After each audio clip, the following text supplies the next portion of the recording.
Hi everyone, this is Iradian, and now I'm starting to go through the individual effects that Phaseplant has, starting with the filters and EQs. And Phaseplant has a grand total of 7, unless I'm missing one, in which case, sorry, I'm just kind of stupid is all. They're pretty simple, but 2 of them are definitely not that simple. They're pretty complex actually. So we'll start with the 3-band EQ. Very simple snap-in. Basically, you have 3 bands, low, mid, and high, and you can control the frequency splits of the bands, basically where it changes from low to mid and mid to high, and you can change the gain of each band. So it's a pretty basic EQ plugin. I'm going to come back to Carve EQ and Slice EQ at the end, but Comb Filter is Comb Filter because it's shaped like a comb. So if I turn off what I don't need right now, I move the comb filter around, look what happens.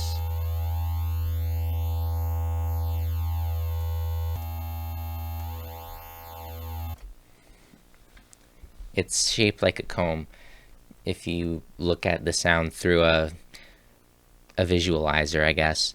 You've got plus and minus polarity. It just changes the shape of the comb.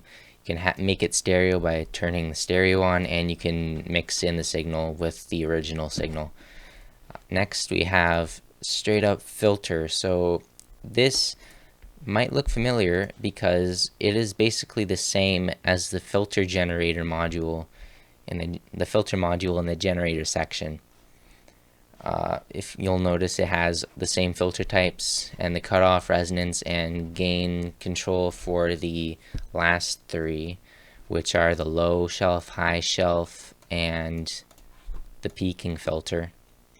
We've also got low pass, band pass, high pass, and band stop or band reject or notch. It has a lot of names.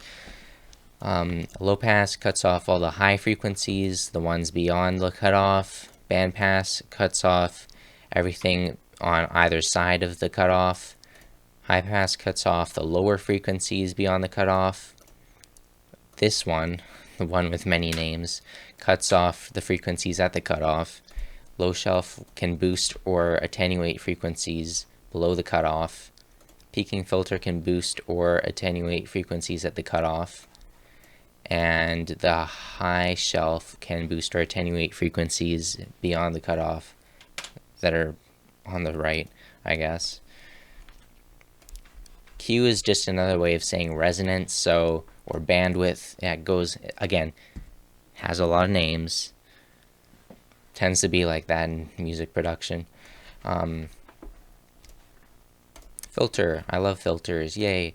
Formant filter, Formant filter is basically a filter that tries to emulate the human voice, kind of, the vowels of the human voice. So if you move it around, it's kind of hard to see, but it has these letters in the background which basically tells you what vowel you're scrolling over. It's kind of funny how there's so many. I didn't know there were that many, but I guess there are. Q controls the strength of the formant filter, and if you have, we have these 2 buttons here, lows and highs. Basically, if you turn these buttons on, it'll affect the low frequencies or the high frequencies or whatever.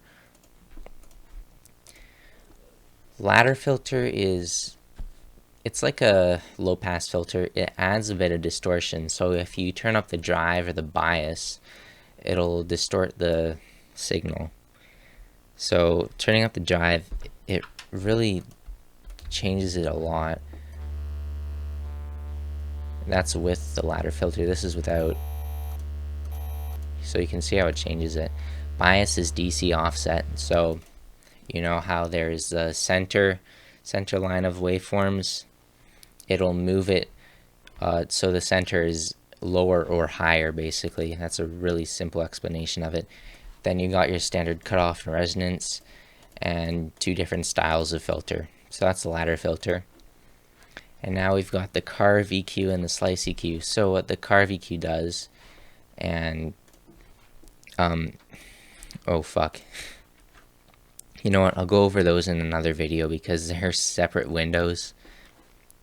I just realized that I'm not recording those separate videos. I'm so stupid. Oh, fuck. Hi, everyone. This is Iradian, and I'm in the display capture because we're recording separate windows, and I just remembered at the end of the last video that I wasn't doing that. So now we're going over carve EQ and slice EQ. So basically what carve EQ is, it's a parametric EQ, but you can basically hand draw the EQ curve that you want. So if I get this pencil tool, I can sketch whatever kind of curves I want, pretty much whatever curves I want. And this mouse click one, I can get these points and I can move the individual points. So there's a lot of points you can move, and it basically interpolates the points. This one, it is the sculpt tool. You can change the size of the sculpting, and you can change the EQ. Oh yeah, take a look at that. So basically, it's like I said, hand drawing your EQ curves. You can reference EQ curves from audio files. And you've got a morphing tool. Again, it requires input to record. I'm not going to do that. Then it gives you a whole bunch of options after you record it. Basically just stuff to mess around with. Then you can change the view, so you can move it down. This would be looking at the quieter decibels, louder decibels, and then you can zoom in on whatever by holding control click.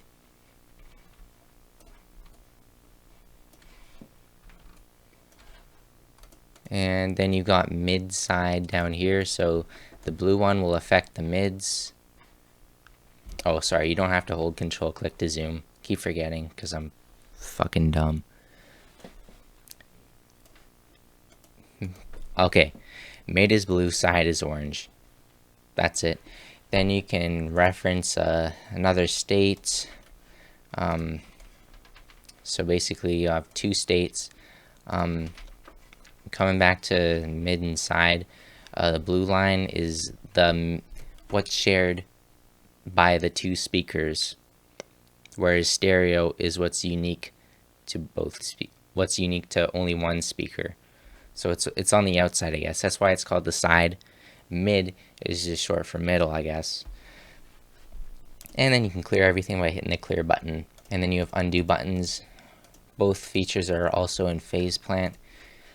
Slice EQ is pretty similar to carve EQ.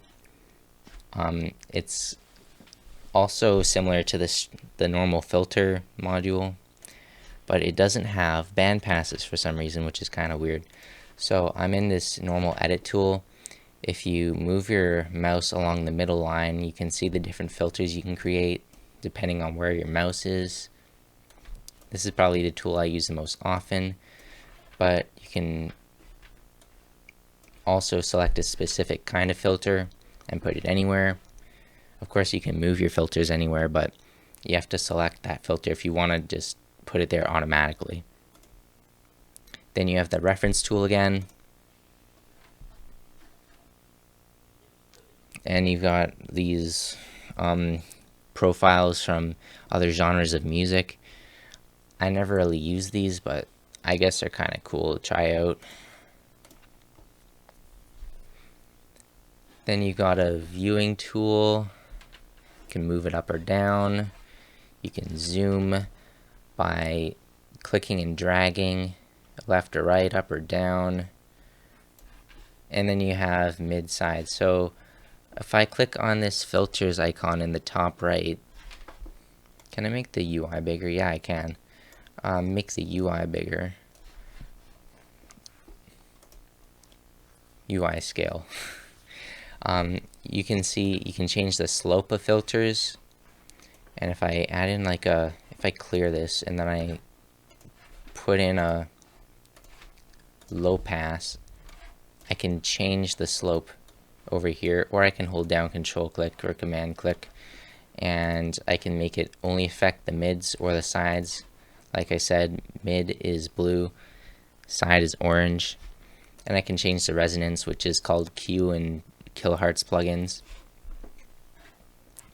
I can also do these with any other kind of filter. So if I get in a bandpass, band notch, for example, there's the slope, it's a Q, or the bandwidth. Bandwidth's another name for Q, and then I can make it affect the mids or the sides only. I'll just go through CarVQ one more time.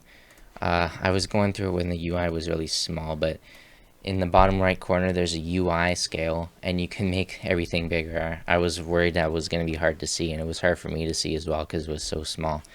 But two more things. You can change the EQ response, so this will make it really precise. The lines will be more skinny, whereas with Octave everything will be kind of square and boxy. Fall off controls how fast the lines go back down to 0 after the sound plays, and gain makes the sound louder or softer, and you can mix in your affected signal with the mix knob. That same thing for slice EQ. And yeah, like I said, sculpt tool, select tool, pencil tool, reference, match, and that's Carve EQ and Slice EQ. I'm pretty sure that's it. See ya. Nice window capture. I mean display capture. Fuck, I'm so dumb.